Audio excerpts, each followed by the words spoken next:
I received an email asking me about the evil eye. So I said to myself, let's just explore and do some research.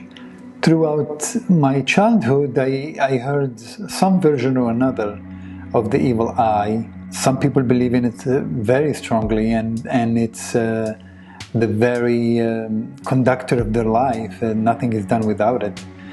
It's a present with them 24/7. Is it your laser brain that makes you believe in superstition? Is it folklore? Is it real? To my surprise, it is rooted into human history. There is ancient text as far as the Sumerians, the Babylonians, the Egyptian civilization that mention one form or another of the evil eye. The Eye of Cyrus is one of the symbolism. Why humanity even have that? I mean, what is it for? And why does it exist in the first place? Is it a mechanism of a will? Are we competing in our life in a way that we always measuring each other's success? Why them, not me?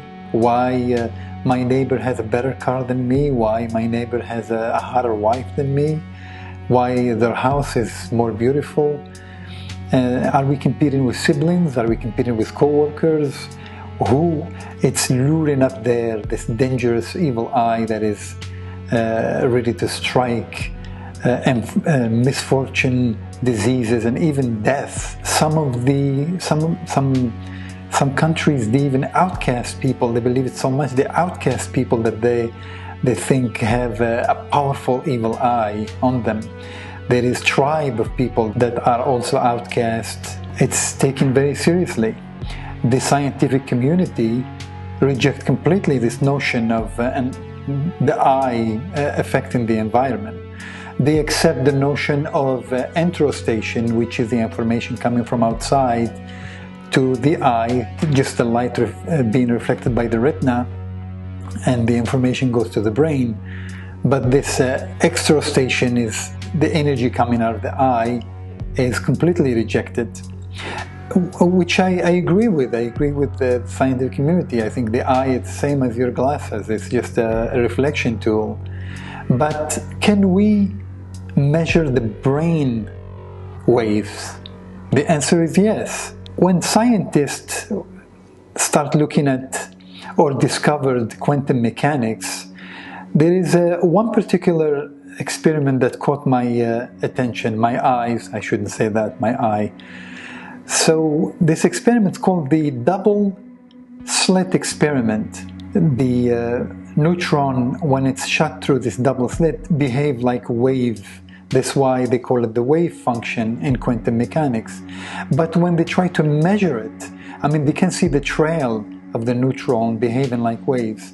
But when they put an observer where they try to measure it, that means someone is observing it, the neutron change completely their behavior, and they behave in a normal way, not like wave at all.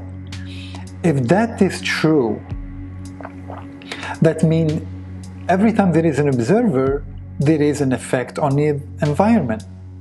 Hence the evil eye. The evil eye is an observer. That means even a blind person can affect your environment somehow. It never happened to you where you are excited about a new job, you are excited about a new project, or an invention, a book you're gonna write, any event that will make your life better, and before it happens, you run to your family and loved one and just share that information with them. You're so excited about it, you couldn't wait. And then boom, it's gone.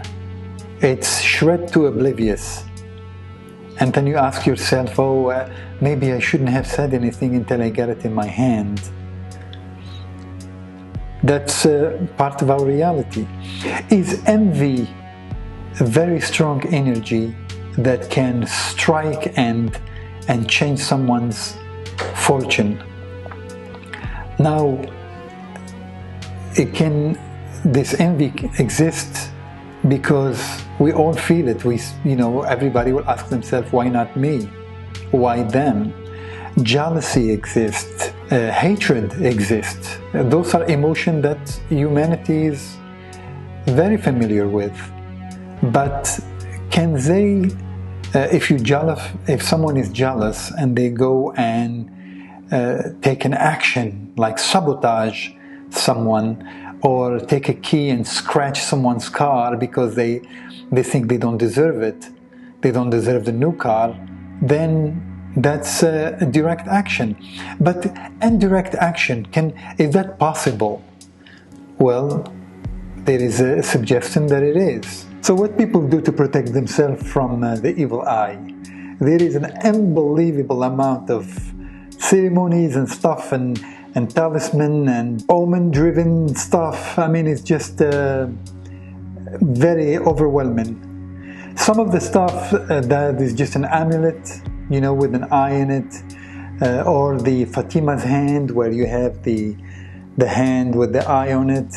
Some of it, if you don't have a talisman or amulet in your neck or in your house, you use hand gestures, you know, the five, like talk to the hand kind of thing, to block the evil eye. There is the devil horn gesture that people use. Some of the ceremony that are performed, for example, in the Mediterranean countries, there is one ceremony where you take a piece of lead and wave it above the head of the victim 7 times clockwise and 7 times counterclockwise, and then you melt it and you pour the melted lead into a bucket of water. That water was collected from 7 waves, the seawater collected from 7 waves, and the fume will attack the bad energy coming from the evil eye and cure the subject. The Muslim community use Quranic text to have the blessing or the energy of the Quran just wave away the bad energy coming from the evil eye. Some of the ancient Greek used salt as a weapon against that. Is also, there is a chant that they wave a handful of salt above the head of the victim, and then they throw that salt into the fire, and automatically salt is a crystal that reacts to the fire and start popping, and they say, oh, look how bad it is, this energy that we just killed. Is it true? Is it false? Who knows? Are you a victim of the evil eye? Who knows? The end of the day, both possibility exists. You be the judge. Thanks.